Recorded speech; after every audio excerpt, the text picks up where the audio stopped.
Magandang umaga, magandang hapon, magandang gabi po sa inyo lahat. Ito po yung lingkod, si John Makinay. And today, papakita ko kung paano mag-setup ng 3D printed hop-up on your gel blaster. Una, kailangan nyo ng ganitong allen. Ayan.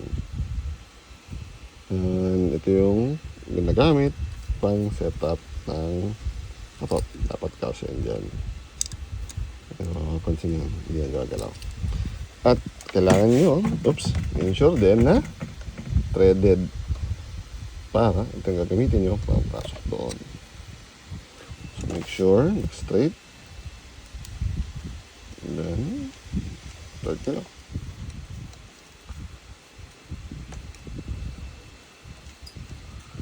Counterclockwise nga pala.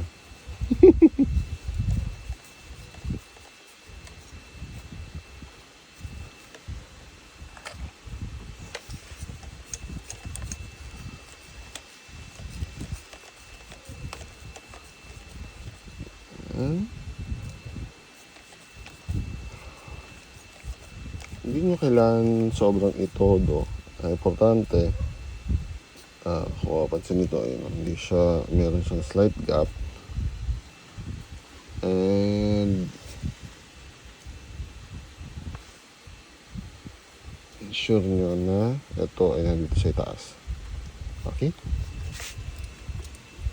So, pag once na setup na yung ganun, taas natin yung camera. Check alignment kung straight. Okay, straight naman. Load. Then fire. Test. Dapat meron kayong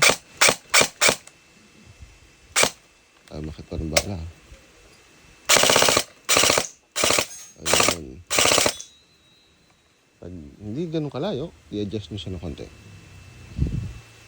Dapat yung bala ay naakyat. And then, pag okay na, fix it. So, kung meron pa kayong katanungan, lagay nyo lang sa baba.